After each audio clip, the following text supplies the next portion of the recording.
Hey everyone, I think we are live now. If you're able to hear us and everything is okay, just let us know. If you're listening in, let us know. Leave a comment. And today we have a different person here. We have Anushree here. You've been hearing me and Surabhi, but I'm finally happy that Anushree agreed and then she's here to chat. Um, Instead of me introducing her, I think it's best she introduces herself. So go ahead. Thank you, Saujanya. I'm very excited to be here, and I'm also very nervous. But thank you for having me and being so patient with me coming here. I just want to do a quick intro. My name is Anushree Thammanna.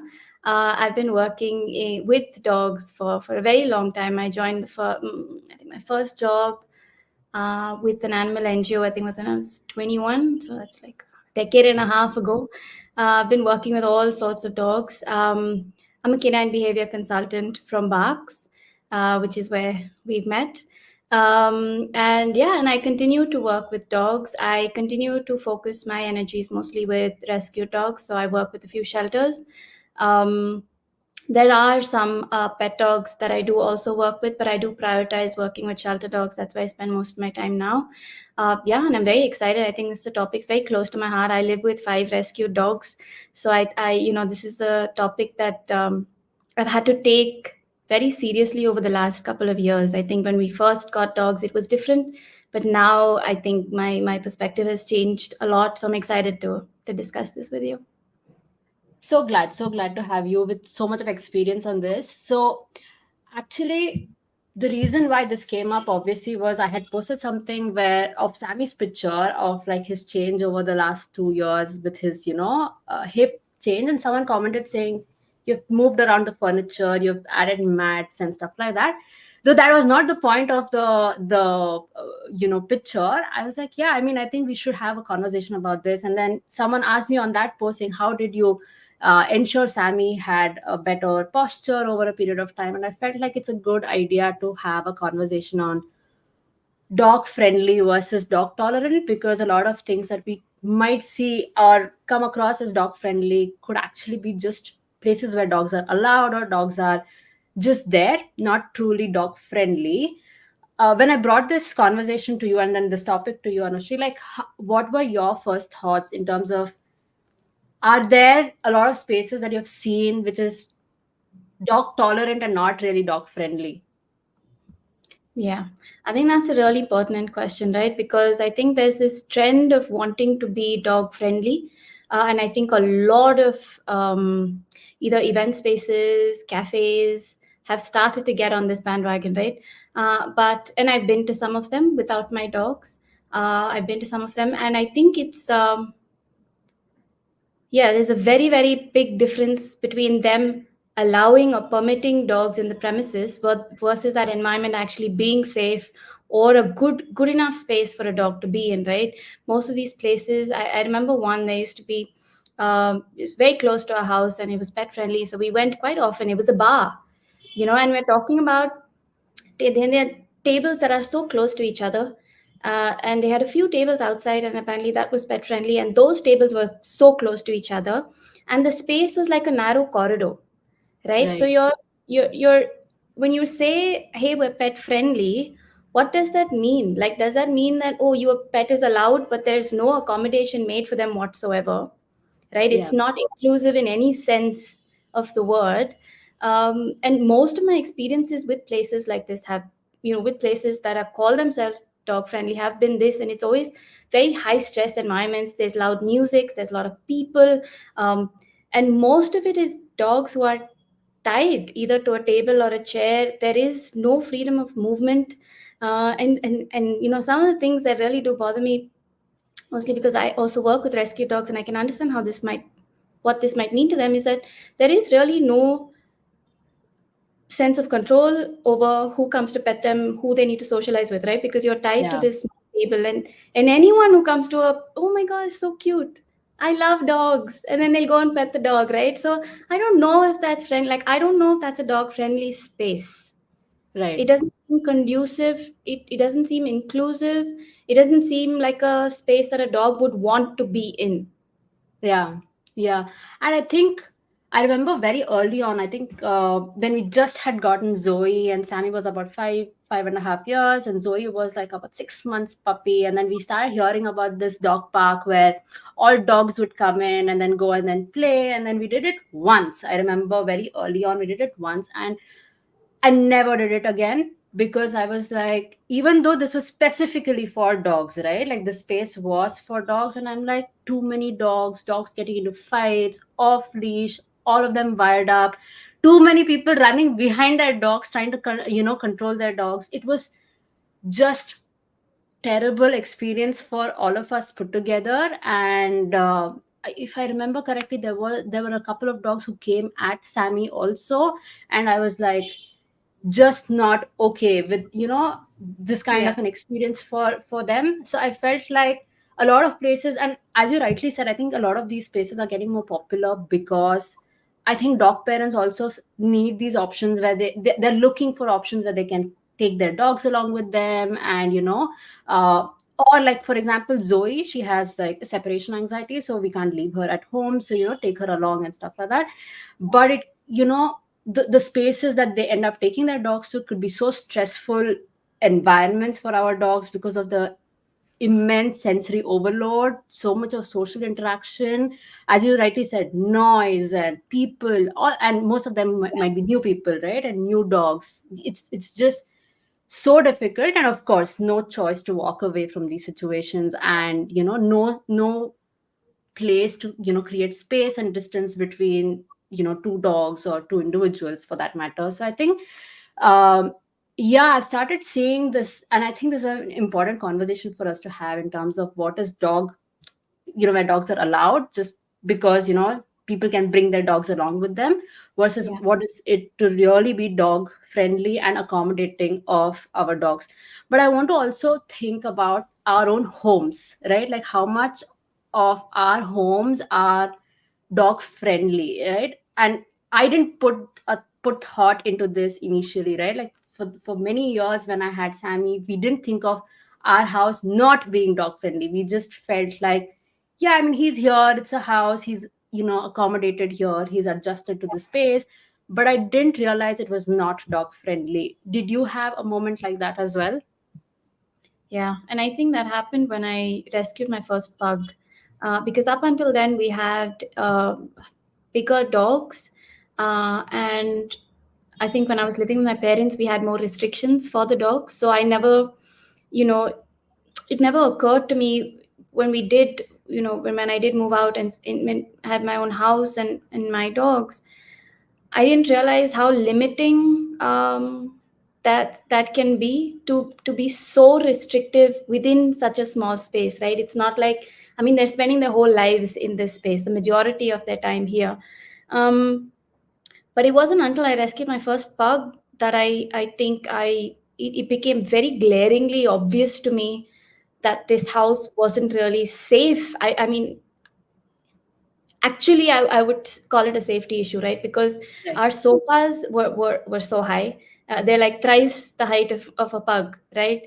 Our sofas are so high, our beds are so high, we have tiled flooring which is extremely slippery for our dogs. And then when you get in a dog who starts to show you these things very obviously, I think it you have no choice but to stop and ask yourself, wait a second, like, I don't think this is working for you. Like, I don't think this is comfortable for you to be living in every day. I don't think it makes sense. I mean, she loves sleeping on the couch. It's, I'd like for her to do that, but I don't want her to have to jump up and down 15 times. Right. And most of our pet dogs who, we've looked at the research, we've been, through our course and post after that also, we've been looking at how majority of pet dogs do carry pain. So it's not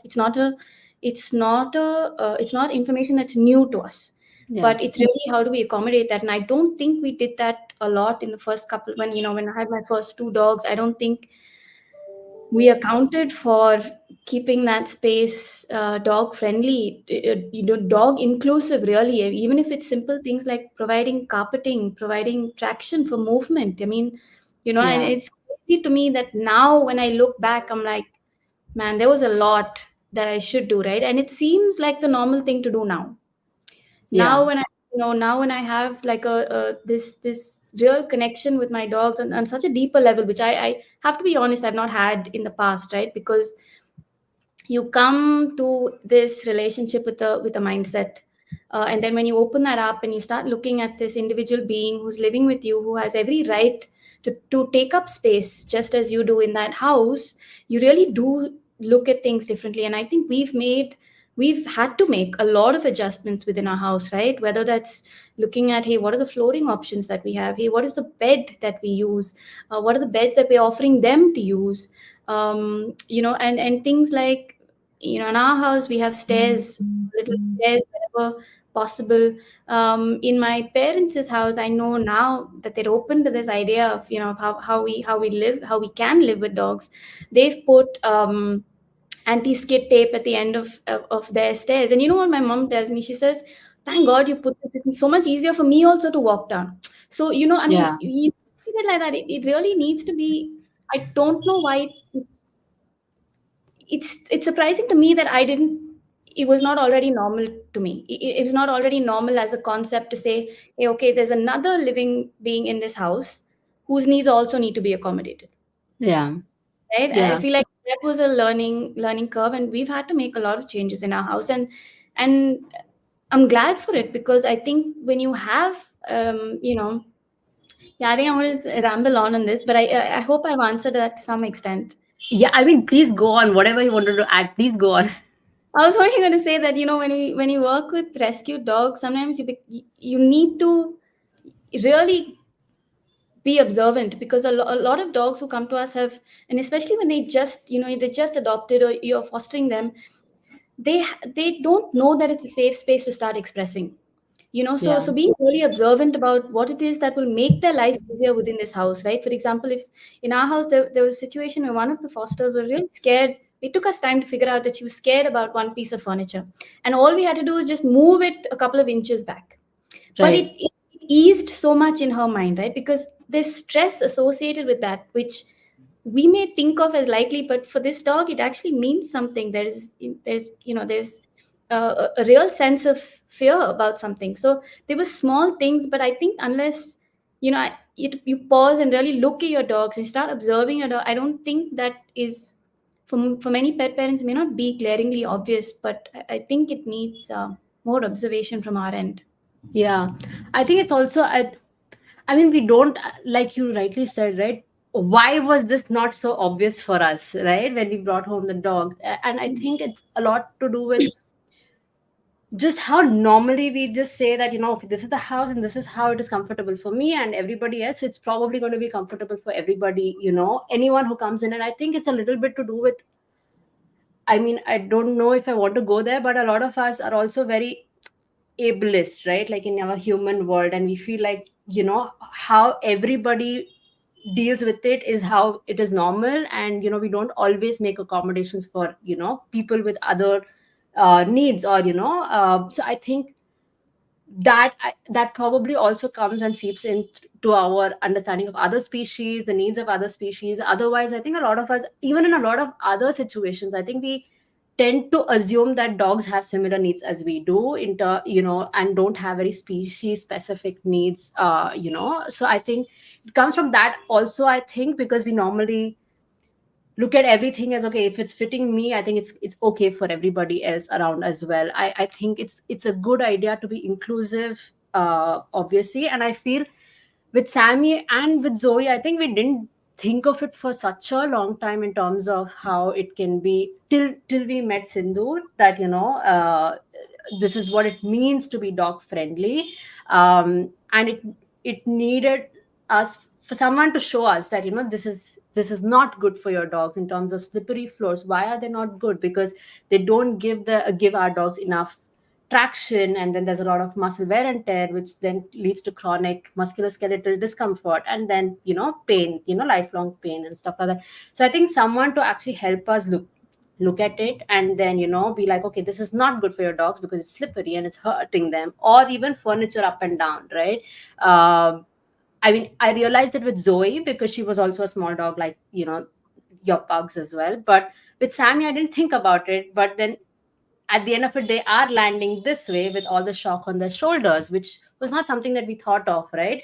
So I think part of it is obviously having that information access for us. And I think nobody tells us, right? Like when we bring home a dog, like nobody is guiding us in the right space where, maybe you need to make changes in your lifestyle, home, right? I think a lot of us bring home dogs and are like, my dog needs to adjust to this space, this routine, this lifestyle, not so much as, okay, what does my dog need specifically? Whether it is, our lifestyle changes, we should be open to having some changes in our lifestyle because there's another individual with different needs, changes in our home environment. So I think uh, I wish there was someone who was guiding us in the initial days to, help us see.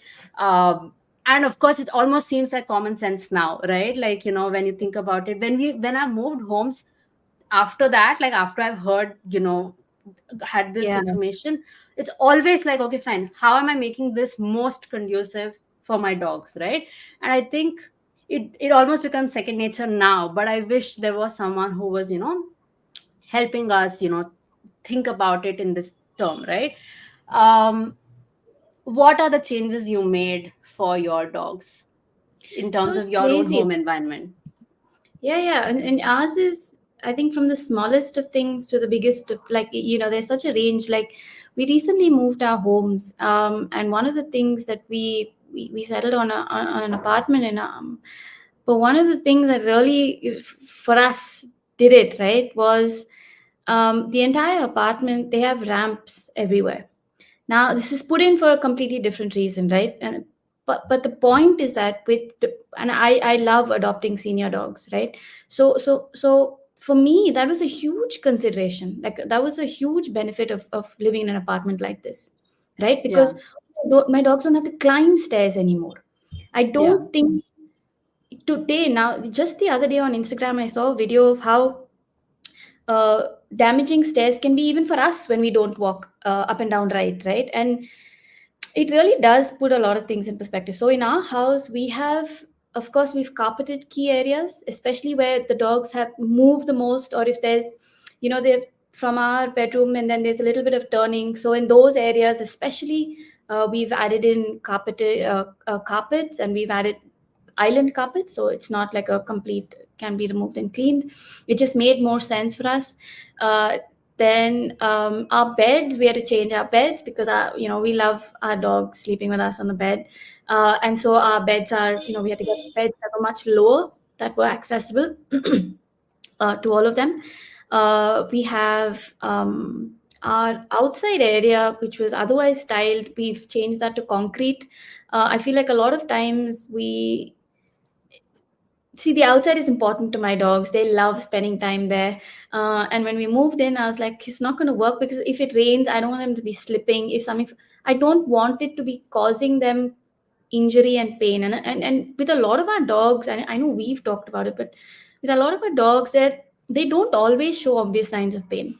So it's easy for us to disregard these things until it's something serious. It's easy to say my dog doesn't need, is completely okay jumping on high furniture. It is okay until it's not. Like, you'd yeah, much rather take the precautionary measures knowing fully well that this isn't conducive for your dog to be doing. I mean, even when you look at street dogs, it's crazy, and you'll see them, and just on our street, we have a few street dogs, and they'll jump, they'll climb to the highest wall, but the yeah, way that they do it, the surfaces, the textures that they're on, it seems to be least impactful on their joints and muscles, right? Versus yeah, our dogs who are constantly. I mean, the other day, the our house help was mopping, and usually I keep my dogs in a separate room when that's happening. But Luna, our indie, went out, and she got out of the room and wanted to turn, and she slipped, and I could immediately see that jerk in her, and she didn't show it for the rest of the day. But I was right, there to see and imagine what might have happened, right? A minute tear, a muscle tear, a pull.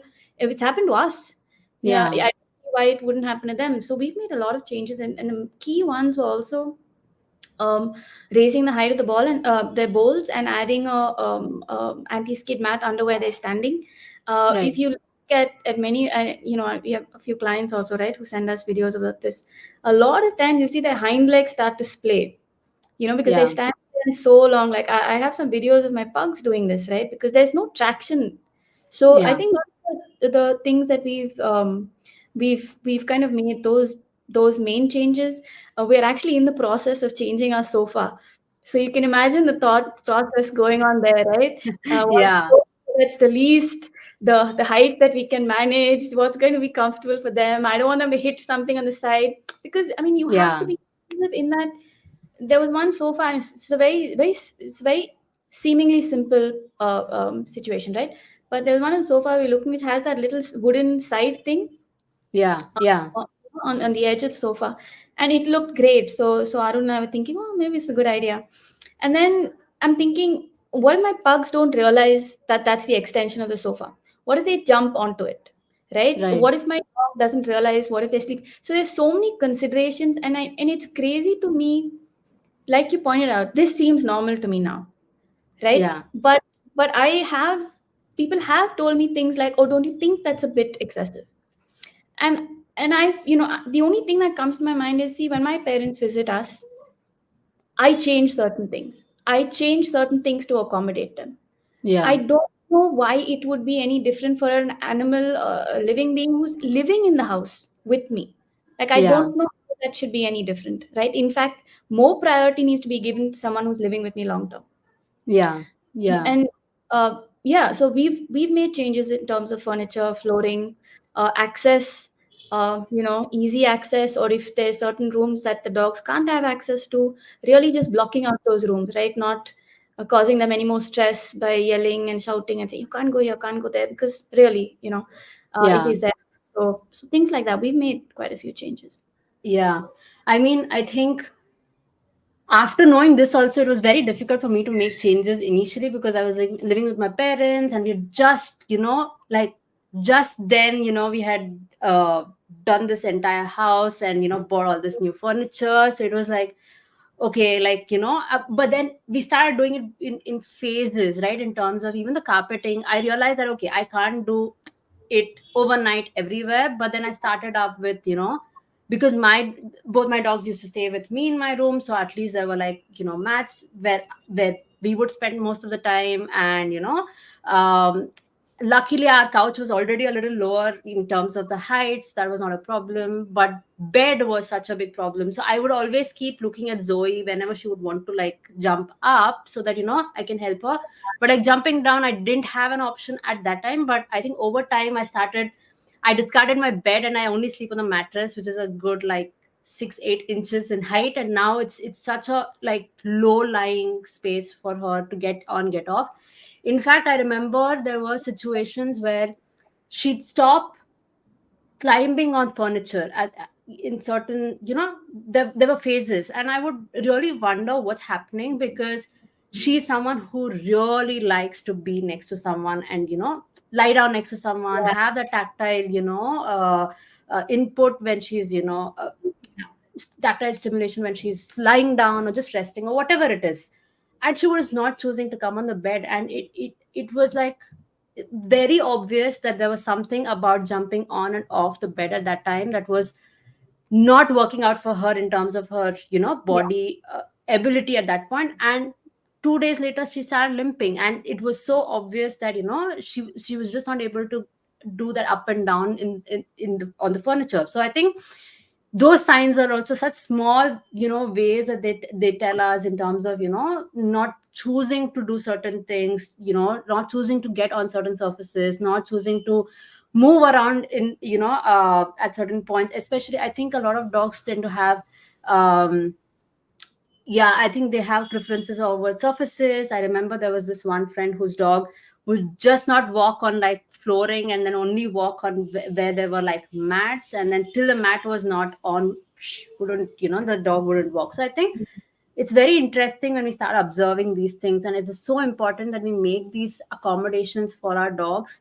I don't even think it's accommodation, it's just understanding that it is their house as well, right? At the end of it, it is, I mean, I like this Canine Arthritis Management has, I think, a hashtag of it's their home too, or it's my home too, or something like that, which is basically trying to tell that, making adjustments around the house for your dog is just the most natural thing to do, because at the end of it, it's their house as well. And I think we should start looking at it from that perspective, that we are not making too many adjustments and too many changes for our dogs.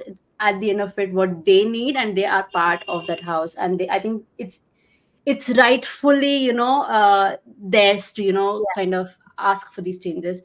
I think now that we have spoken about what changes we have made, I want us to just go one step back and then talk about why these changes, or also even outdoor spaces. I know that you don't and I don't take our dogs to certain spaces because we know it's not really dog friendly. But how about we just talk about what it means to be dog friendly? We've spoken about making accommodations in our own house, but then, why these accommodations, why these are more dog friendly and not just dog tolerant? Just let's chat about that. Sure. So I'll share my perspective on this, and then maybe we can have a little bit of a discussion. And it's a question that I ask myself a lot, right? What difference does it really make? If I were to add a carpet versus not, if I were to make my bed more accessible versus not, if I were to make jumping or getting on the couch and off the couch pain free, if I were able to make their feeding routine or their feeding process pain free, what difference does it actually make, right? Um, and I think thankfully we're equipped with some sense of that answer, whether it's in enough of the research studies that are pointing towards the quality of a dog's life and how detrimental their needs being incorporated are to that quality of life. But there's also the aspect of actually living with that dog and seeing this dog and seeing the changes. And really, for me, the benefit to all of this has been outside of the obvious benefits of my dogs feeling more at ease and more comfortable. Their reliance, their trust in me has deepened. There is a Yeah. sense of person understands what I need. There is a that relationship has strengthened to a very um, to a very deep level, which I have to be honest hasn't, I've not experienced that, in the past. And probably for this reason, for the fact that I've simply not considered their needs. I have simply just assumed that I have provided this house for you.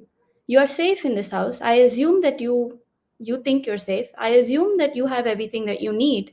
I assume that because I'm okay in this house, you're okay in this house. I don't really think that in the past, I know I haven't sat down and actually acknowledged what does that mean. What does it mean when my dog is comfortable in the house? How does that affect their emotional well-being? How does that impact their physical health? How is all Yeah. of that impacting our relationship? How is that impacting their quality of life? Right? So I think just, and a lot of times I think of myself, I feel like, and there have been moments when I was younger where, maybe in school that, I wasn't picked first. There is a Right. sense of it hurts. So Yeah. imagine your needs, your feelings being ignored every day of your life. I that in itself is enough for me to want to take this seriously, right?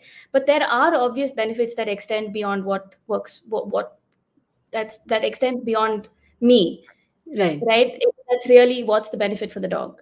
And Yeah. I have seen my dogs are so much more open with their communication with me, telling me what it is they need, expressing what they're uncomfortable with, um, not having to go to the vet every other month, especially if you have a if you have a particular kind of breed in your house that may be predisposed to certain issues. We know labs, we know Labrador retrievers, we know golden retrievers, we know so many breeds who are predisposed to certain musculoskeletal or even general issues, physical issues. And then I wonder, shouldn't we be paying a little more attention to that? You already know that you are living with a breed who's it very likely is going to be a arthritic diagnosis at 8 years old, right? Right. This, I mean, you can't ignore these anymore. You go to any vet, these are conversations that are that are happening, right? In fact, if you would live with certain breeds, I mean, you have dogs who are being diagnosed with arthritis at 3 years old, at 2 years old, at 8 months old, Right. right? Or a hip dysplasia, let's say, right? Whatever Yeah. it is. And I think these are such obvious things that are going to happen, but we never look at I don't think we look at beyond the physicalities of it anymore. Yeah. It's okay, you're in physical pain, okay, but what does that mean to your emotional well-being? How are you feeling, your mental health? How is that? Are you feeling okay? And Yeah. I feel that is a big part that we tend to ignore. For me, I have seen the benefit of creating an inclusive house, right? I have seen what that means to my dogs. I have seen what that has done to our relationship. I you know that I adopted a dog who was labeled aggressive, reactive. One of the things that he absolutely hated was a dog walking towards him when he was in his bed or if he was sleeping. Right. Now, that's a very valid fear, right? I don't know what his past has been. I don't know what experience he's had with someone coming into his face. Obviously, it can't be good. Uh, so how do I make him feel safe in this house? Can I put, in the room where he's sleeping and he wants to have access to us? So Yeah. while he's sleeping and he doesn't want me to close the door, but can I put a baby gate so that he feels safe enough to sleep, Yeah. right? Then my dogs don't have access to get to him. And these are really small things that you can do in your house. But really, what that's enabling him is to feel safe in that space. And Yeah. if he feels safe, he's able to sleep. If he's able to sleep, his behavior is getting better. As he progresses. So I think they're really small accommodations, I guess, is the word that we probably, there's a better word, but just for the purpose of this conversation. But there are small things I feel like we could uh, make adjustments to, simply Yeah. because it's the least we can do with someone we're living with. Yeah. Yeah. I think your dog's example is so good, and I think that there was once when you also changed his bed position Oh, also to, right? that actually happened recently. Yeah, thanks for bringing that up. So in the previous house, we had the can you see my hand? Yeah, so that's the entrance to the bedroom, and our bed's here, and he would sleep on this side. So he was sleeping closer to the main door, and he had gotten used to that. So there's one thing is to shift his position, which was already, oh my god, what's happening? And the thing is, it's my side of the bed that so for him to, so it's a lot of nonsense. But basically, when we moved, I figured it was a great opportunity to make that switch, Right. because he was very, very insecure of people walking into the door, whether it's a person or a dog, right? And which meant that he would never fully sleep. There was he Yeah. was there, he was always half aware. Is someone coming? Is there a noise, right?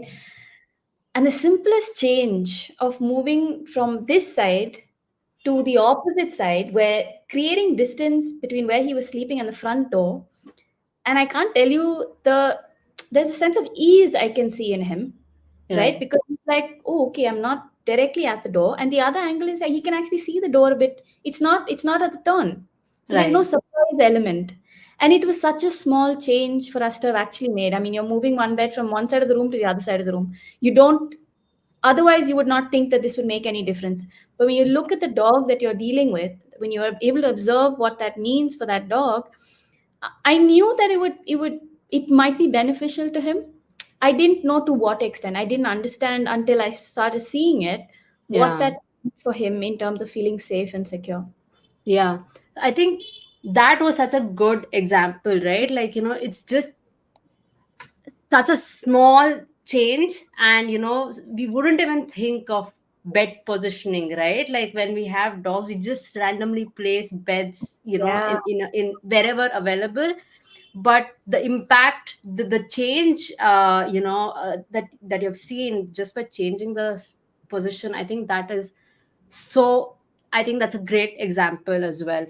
I also wanted to all bring up, obviously, I think the other thing that I was thinking about was when we made changes when I moved here, after marriage, and then we had like a divan and two sofas and a center table all in such close proximities, and this was right at the entrance, and I was like, this is not great for the dogs, in terms of the positioning, and it's very likely that they're going to get hurt, while walking past these spaces. And it's a very used, like commonly used space, right? Like door to, living room and stuff like that. So I think we moved around the layouts of the house, and I think a lot of us would have done this, right? Like moving around layouts to make it more conducive for our dogs, changing the height, adding mats. All of this is something that, so I think we were able to do that as well for Sammy. But I think what I also want to bring up, and this is something that I had a conversation with a client at some point, and I realized that they were having the dog tied up in the night because they felt like if the dog was free, then they would access stuff around the room or the house, and they didn't want it. So I feel like it's a good space for us also to talk about what it means to proof your dog, like homes, dog proof your homes. And is it something that we shouldn't do? Is it something that's necessary? Like, what do you think? Did you have to proof your house, like dog proof your house, when you got your dogs? Yeah, of course. Uh, Thankfully, my parents grew up with dogs, so they kind of knew. So when we did get our first two dogs, we got them when they were quite young. Both were both were gifts to us, and it was known that if you left something out, that they would get to it. It was known. So I grew up knowing, with my parents saying it's your fault. You should have kept that in, right? But like you, there have been clients who have come to me where the complaint is very, very similar, right? I can't leave anything lying around. The dog tends to pick it up, chew it up, rip it. And I think there's a couple of different things that I want to share here and on this, right? The first thing is, if you are bringing a child home, I hope that you child proof that house, because there is the logic extends the same way. You Yeah. are dealing with a living being who is trying to understand their place in this house, who's trying to understand the house, who's exploring their space, who's curious by nature, who uses their nose, their mouth to explore, understand the world around them, take in information. And all of this, at the end of the day, if you are not well informed about the society, the environment, the space that you're living in, the truth is you can't function properly in it. You can't function optimally. You don't know your place in it. Yeah. Uh, so for me, it has now become it is important that your house is suitable for a dog. You are Yeah. living with a dog. That's the truth of it. You can't be blindsided in that, oh, I'm living with an adult human being who understands everything in the way that I understand it. You're not. The truth is Yeah. you're living with an adult of another species. The way that they explore the world is very different from how we do it. But the Yeah. fact is that that is how they explore the world, and they need to be able to do that for a good quality of life, for them to be emotionally engaged, for them to start to process information, for them to understand how things work. There's the other aspect of it, which is the needs, right? The need based behaviors. And I see this a lot with one of our key recommendations when we start getting some of our clients dogs start calming down is one of the key activities. I wouldn't even say activities, but one of the things that we recommend is for them to calm down is chewing, right? And the most common question that I get asked, okay, but if I give them something to chew, then they'll be able to take anything from anywhere and chew it up, right? Like, what if they I take my instantly knew what you're saying, because because it happens so often, right? That's the first question I get asked. Oh, because the other aspect of chewing is I also bring up the shredding and the ripping piece, right? And I have wonderful videos of my dogs doing this, so naturally, actually picking up or asking for a paper bag to chew or to shred or rip. And so that's the first question that I get asked is like, oh, okay. But I think we most often, when we're living with dogs, we forget that when a dog behaves in a certain way, uh, that it's simply a symptom of an unmet need, right? Hey, yeah. what is the need that should be fulfilled?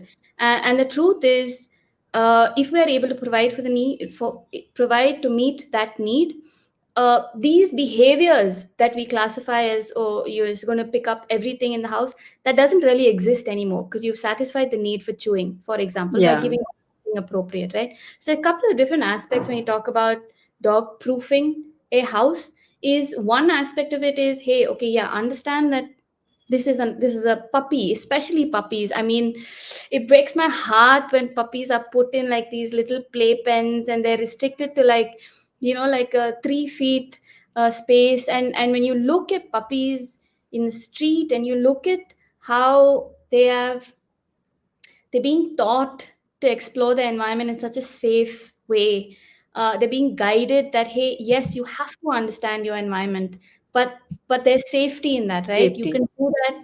There is no risk for you. I had a client some time ago, and they had bought one pup. Unfortunately, the pup passed away to parvo. So then they bought another pup, and they had, because the pup was had too much energy, and the pup was destructive. And I think some of the terms they also used to describe that 3-month-old pup were aggressive. Um, they would leave the pup outside 24 hours a day. And if it was inside the house, it was on a leash. Right Mm. now, when you think of the consequences of something like this, you're bringing a pup who is at 3 months old, like their prefrontal cortex hasn't developed, so there's no understanding of what the hell is happening. They're so overwhelmed by the fact that one day they're with their siblings and their mother, the next day they're completely different, new people, new space, new everything, Yeah. and further being shut out by being kept outside and literally thrown to the wild, right? I mean, it's literally like it's just out of the house where there's no social interaction, there's no connection, and these are basic things that Needs. a puppy needs to feel secure, to grow up feeling some sense of security. And Yeah. then, so I think there's also this misguided notion that you can bring a puppy and then you start training it from day one and then it's all okay. Yeah. And it doesn't make sense to me. Like, what are you training that puppy to do? You don't have to Yeah. train them to live. They can do that on their own. But is there a way that you can provide what you need to provide at that critical age for them? Right. So I think when we talk about dog proofing, I think it's important. I think it's important for a dog of any age. I think it's Yeah. important to for their safety. Most importantly, for their safety, right? It is important that you have to bring up this. There's a client a couple of months ago adopted a massive uh, breed, a bully. I'm not too familiar with Okay. those big Yeah. breeds. Yeah, Yeah. into the house. Beautiful, beautiful dog. I mean, what a temperament. And yeah, what a beautiful dog actually. Because despite all of the nonsense that he was put through, no, he had this very beautiful personality of, okay, it's okay. I'm good. I'm willing to trust again. I'm willing to be friends again. But the problem that they were facing was that he would ransack the dustbin, the garbage, Right. Right. right? And if there was anything kept on the counters, it was demolished. Now, the approach, of course, we met much later, but the approach that I would have taken in a situation like that would be, hey, you've just brought this dog home. We don't know what his history with food has been. Maybe he's been extremely insecure, not had access to food when he needs it. Best thing to do is ensure that his basic needs are met in terms of, hey, he's got sufficient, he's on the right diet for him, his food quantity is okay, all of those things are taken care of, and keep away the garbage. Why are you putting it in a place where this dog, who is obviously struggling with their insecurity, you're Yeah. expecting them to exercise a level of control that goes beyond rational thinking, because this is survival that kicks in. You're talking about Yeah. food for an animal. You're talking about food for an animal who potentially has not had access to food in the past. So Yeah. understanding what that means. Hey, this is an actual insecurity. This is not a training issue. Yeah. This is has nothing to do with training. It is, if you don't want the dog to get into the garbage, keep the garbage out of access. It's very simple. You would do that for a child. Yeah. You would not train a 2-year-old child to not do something. It is not possible, right? Especially Yeah. when we talk about things like this where they could get into foods that are not safe for them, right? And the other Yeah. aspect of them keeping food on the counter, right? I had said just don't keep food on the counter for some time, because the minute you've kept food on the counter once, they realize that food, they're always going to go back to that. But if they never Yeah. realize food, there was food in the counter in the first couple of weeks that you brought that dog home, it's unlikely they're even going to look at it after that. So Yeah. there is an angle of, yes, you have to dog proof your house, and some of these changes that you make may be temporary for the first couple of weeks that you bring home a dog, but a lot of times these are changes that are lifestyle changes that you would do to enable. I mean, we do it to better our lives. Why would you not do it to better your dog's life? Yeah. Yeah. Absolutely. I think with and let me know if you're able to hear me, because I don't know if there's a internet connection issue Oh, on you're my good. end, but You're good. yeah. Yeah. Okay. So I was, you know about this, that both Sammy and Zoe have had like, encounters in the kitchen with, the refrigerator, the kitchen cabinets and stuff like that, to a point. And mind you, this has been a dog proof house, right? Like we have Yeah. had like baby locks, we have had, stuff where the cabinets have been tied, and they don't easily have access to these spaces if we are not at home. But still, Zoe, being Zoe and being the curious intelligent dog that she is, she tends to Yeah. go into the kitchen and then open the cabinets. And there was one incident where she opened a cabinet when none of us were at home, because she got out of the room, got into the kitchen, opened the stuff, and then found raw rice and raw My flour. God. and and she, nothing happened to her, but Sammy, and I'll come to his issue also, he Mm. went and ate up everything, because like that he had gut issues, so that he was always hyper around food, right?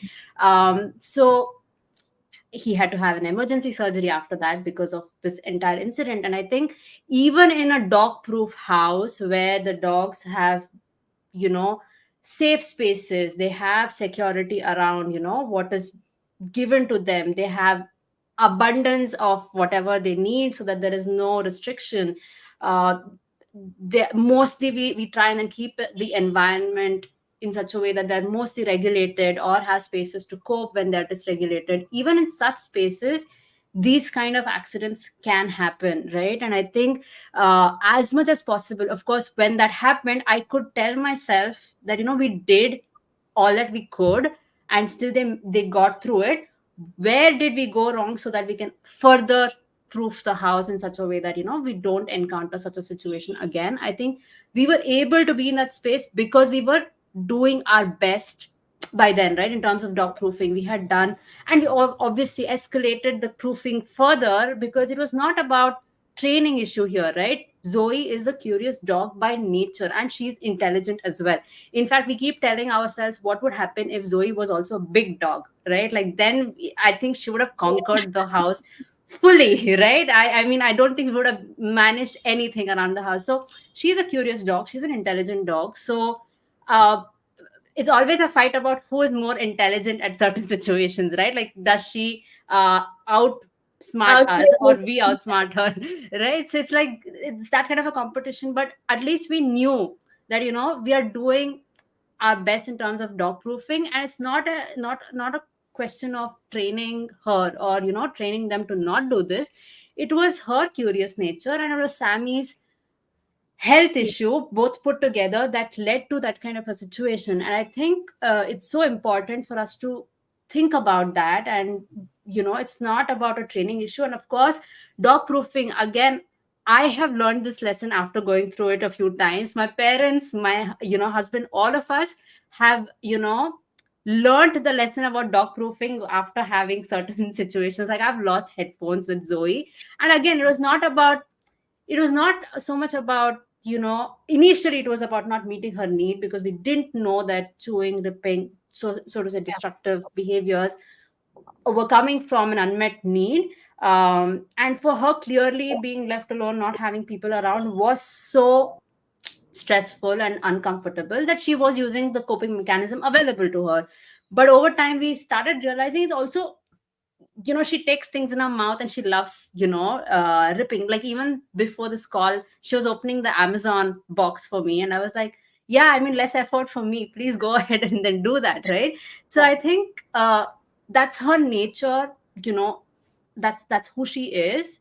And we all learned after a few, like my parents lost their spectacles, and I lost a couple of headphones, and I'm like, okay, fine, now it's not so much about training her again, and obviously meeting her need, but then also to ensure that this doesn't happen, because it is something that we don't want to lose, but also it's hazardous for our dogs, it's not safe for them, there can be issues in the future for them health wise, right? So I think dog proofing is so important, and it's not something that one is, it's not about just puppies, as you rightly said, right? It's not age specific, like only when they're puppies you proof the house, and then as they grow older you don't need it. You need to have dog proofing just as a matter of safety and prevention of uh, situations occurring.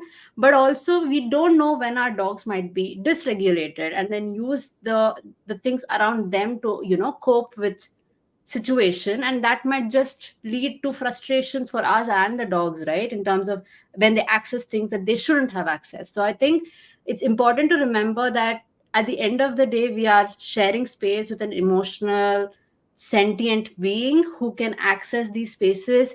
And also I think it's also important to remember that a, our space may not always make sense to our dogs, right? Like they don't always know this kind of environment that we are living with, so many electronic devices, gadgets, and whatever else that is there around us. They may not always really recognize the hazardous nature of all of this, just because it's not something that they have evolved to live around, and they don't have access to safely explore these things, because not all of us allow for this to happen. So I think it's also important to recognize that they may not always know that how risky these things are, and they might be emotionally dysregulated, they might be trying to cope with situations. And I think for all these reasons, especially when they're not supervised, it's so important that our homes are dog proofed, right? And when it's not dog proofed, we then use ways to restrict their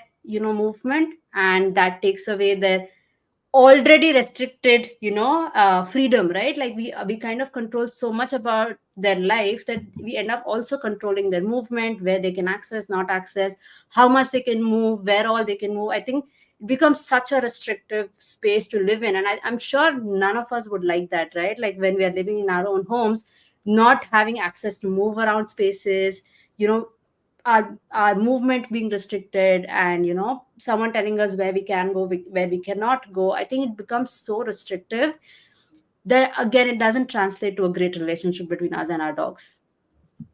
Absolutely. In outside of the relationship with us and our dogs, it doesn't translate to a good quality of life for them. And you're bringing a dog into your home. It is actually your responsibility to enable a good quality of life. You are in you are in control of enabling that for them. So I think that ownership is has to be taken up. I don't think it's really heartwarming nowadays when I see the clients come in post the pandemic, and I can't make a comparison to before because I wasn't doing consults before, but it is, I feel like the pandemic and the loss of access to the outside world, the restrictions that were placed on us, the lack of control that we had during the pandemic has actually made a lot of pet parents a bit more sensitive of what this might be or what this might feel like for a dog who's living it every day. Because you Yeah, are in so many ways cutting off access, you're adding more restrictions to their life. And again, like you pointed out, it- these house rules are arbitrary to dogs. I mean, what is, okay, you can go to this bedroom, you can't go. I mean, what does that mean? Like, yeah, help me understand, right? As a dog, how, what does that mean? A sofa is a sofa, a bed is a bed, a bed can be a sofa. So it's okay, right? For them, it's another piece of furniture, or it's another thing that's in this house. So I yeah, think even in how you want to, like, there are times in the past where we've not, my dogs have not been allowed to go into a certain room. Now, instead of us every time the dog goes shouting, screaming, yelling, most peaceful way to do that is just close that door. You're done. Dog doesn't need feel the need to go in there. Yeah, okay, it's a hard boundary, it's done. It's good. I'm not yelling at you. I'm not souring our relationship. You don't have to lose trust in me. I'm still, in your corner. I'm looking out for you. All of those things still stay, right? So Yeah. there are ways, I think, even in the house, if there are certain things that do need, to be cordoned off, to be shut off, there are ways to do that without it hampering your dog's quality of life or your relationship that you share with them. Yeah, yeah. I think in my parents' house, I remember that there was this room where my grandmom used to stay, and then they'd have their medicines very accessible to them, which meant that entering that room meant that they would like the dogs would access medicines. There'd be food, like some kind of snacks, just next to their bed. There'll be stuff lying around because it's easy for my grandmom to access and all that, right? And I think the best way that we dealt with it is just keep that door closed, and when she wants to spend time with all of us in the evening, she comes out, and then even then the door is closed, right? I think uh, we used to do that with our storeroom also, with a lot of stuff that was there in the storeroom, and we decided to keep our garbage bins there, right? With the kitchen also, I think with my the kitchen in our parents' house was so the entrance was so huge that we couldn't cordon that off. But the moment we moved into this house, and now in my parents' new house, the house that they moved into, both spaces have a baby gate at the kitchen, right? So I think knowing Zoe and like her inquisitiveness, we have realized where all we need to pay attention to, and ensure that we're more careful so that we don't get into situations that can be difficult for them, and also not restricting them so much. In fact, I think after Sammy has passed, we have had to constantly make a decision of whether we leave Zoe at home with someone or take her along, or not go anywhere at all, right? Because she has such severe separation anxiety, and that was actually kind of better when Sammy was around, because she would use him as her safe space, and her um attachment figure when we were not around. So it was easy for us to leave her home and go. But then ever since he's not around, we have been having to battle this decision: should we take her along with us and go, or we don't go for this commitment at all, or we leave her back behind. And till very recently, we didn't have an access of leave her behind with anybody, so it was a decision of should we go and take her along, or should we not go at all. And I remember we went to my hometown, and I was very stressed about going to my hometown with her, because there's a lot more in terms of restriction, because that's not dog proof house, right? That house is not dog proof. There are things lying around all the everywhere. Kitchen is not allowed, but the doors can't be shut. The kitchen doors can't be shut, dining spaces can't be shut. So it was such a stressful 3 days for Zoe. I mean, forget because she had to be, in very restricted spaces, because she couldn't go everywhere that she wanted. And it is so I was I can't do this anymore with her, in terms of taking her along, and then have restriction for her in terms of Yeah. movement, and not allow her to be around people or constantly be on leash. It's such a and we still have long leashes, but it's still not a great space for for our dogs to be in. And knowing how we give more of the space and choice for her here, and to see her that restricted in that environment, and then we have to make a decision, is which decision is better, right? Can't leave Yeah. her behind and go, can't not go, can't take her and go. And it's such a hard decision to make. So I kind of also understand that a lot of times we might have to compromise a little bit on our dog's needs in certain situations. But I think at the end of it, it can't be done in their homes, right? I think in the space that they share with us, that they live day in and day out, and that's their life and lifestyle. I think in that space, these compromises are not great for them in terms of their long term well being, right? I think it's important to acknowledge that sometimes we might have to make these changes because of unforeseen situations. But I think it's also important to remember that not in the homes, it's finally their house as well. And it's important to remember that we make accommodations and inclusive spaces for them first, and then everything else comes. Oh yeah. Spot on. Like, I don't think I have anything to add there. I think you've Yeah. summarized that perfectly. Yeah. So I think it was a great conversation. If anyone's watching and want to leave a comment or having thoughts about this or questions for us, you can do that. But I think this was a good conversation. I think like seeing a lot of people not dog proofing their house was like really bothering me. And then they were like, dogs are restricted spaces. And again, I think a lot of this also comes from the fact that a lot of dog parents also are not at home 24/7, or even forget 24/7. Most of the day they're not around to supervise their dogs, and the best way they feel like they can manage the situation is to restrict their dog's movement, and not so much as look at it the other way, which is, how can I make my space more conducive and safe for my dog. I think that's also the other part of it. So I think by restricting, I think we're using the easy route, and assuming that the issue is solved, right? But I think that issue is never solved just by the restriction of the movement. I think we need to look at it in a larger space of whether our house is really safe for our dogs and dog friendly. Yeah. I also think like if I was living with someone who was just constantly telling me no, no, no, no, I really don't think I want to be living with that person. You know what I mean? Like it's not Yeah, joyful. It's not pleasant for anyone. Like who wants to be told what to do every second of the day and what not? Either you're being told what to do or what not to do. yeah, It's very you just let your dog just be, relax in their home. Yeah, just let them live in their home, right? So yeah, I yeah, think myself, and if I was being told, if I was being so restricted, if I was being told no, outside of not wanting to live in that space, I don't think I would like that person very much, right? That's the yeah, truth of it. And I think yeah. that's why relationship building becomes so critical in something like this. Yeah, absolutely. Okay, so if there are no questions, then we can end the live now, and we will keep seeing you. And you can obviously follow Anushree. She's there on Instagram. She's not, she's there on Facebook, not very active on Facebook, Yeah, I don't right? even think. Yeah, yeah, but I'm on Instagram. Yeah, yeah. She's on Instagram, and I'll try as much as possible to bring her in for all these live conversations as well. So hopefully we'll see a lot more of her here as well. Oh, thank you Anyway, so. so if you're watching, then bye and have a good evening, all of you.